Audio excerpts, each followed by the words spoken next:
The drums of war echoed as Yaa Asantewaa, Queen Mother of the Ashanti, raised her sword, not for glory, but for survival. Men hesitated, she did not.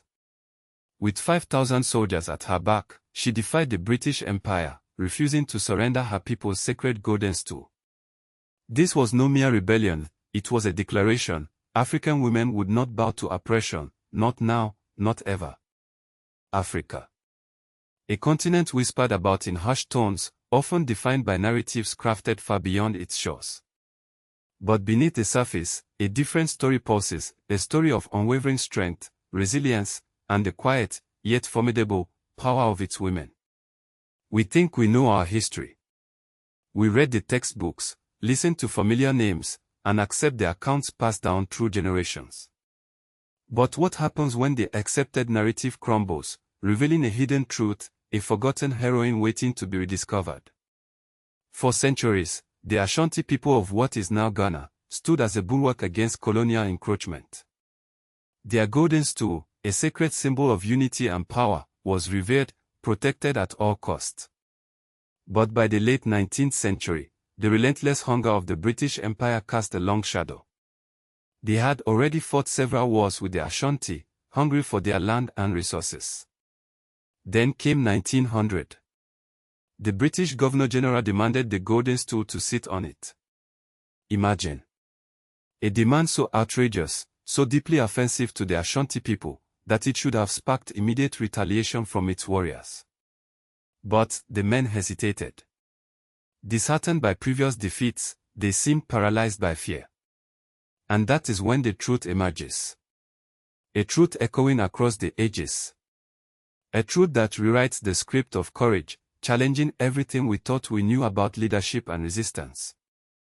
The Ashanti men cowered, but one woman would not. A woman of wisdom, a woman of power, who looked at their inaction and declared, "If you, the men of Ashanti, will not go forward, then we, the women, will." Her name was Yaa Asantewaa. A queen mother.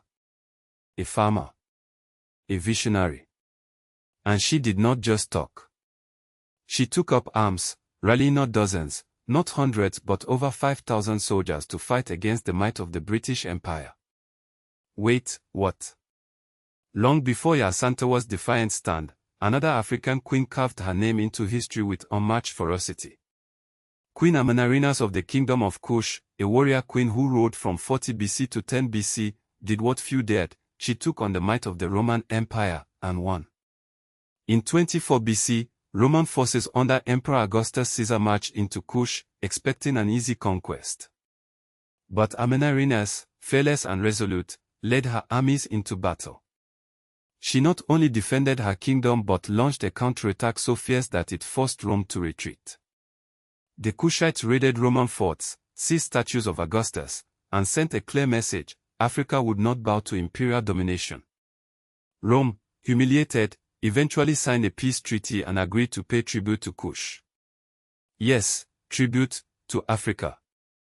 This was no small feat. Amanirenas' victory shattered the myth of Roman invincibility and proved that African leaders could outmaneuver the world's most powerful empire. Her triumph was a testament to the strategic brilliance and unyielding spirit of African women, a legacy that echoes through the centuries. But here's the twist: Amanirenas wasn't just a queen, she was a blind warrior. That's right. Despite losing her sight, she commanded armies, negotiated treaties, and secured her people's freedom. Wait, what? A blind queen defeated Augustus Caesar and forced Rome to pay tribute. This chapter of history matters now because it reminds us of the untold power of African women, women who, against all odds, reshaped the world. Amanirenas didn't just defend her land, she redefined what leadership looked like. Her story is a precursor to Yaa Asantewaa's courage, a reminder that African women have always been at the forefront of resistance, strategy, and triumph. These queens didn't just fight battles, they fought for a future where their people could stand tall, unbroken, and free. And their legacy. It's not just history, it's a blueprint for courage today.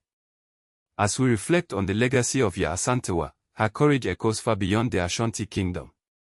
She didn't just lead 5,000 soldiers, she ignited a spirit of resilience that still burns in African women today.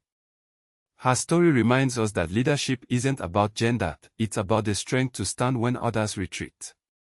In a world where African voices are often silenced, her defiance is a call to reclaim our narratives and honor our truths. At PornoAfrique, we are committed to uncovering these hidden stories, empowering Africans through education and connection. Join our insider membership for just $9 a month at pornoafrique.com/membership.html and dive deeper into the untold histories that shape us. What do you think? Did they hide the truth? Think in face.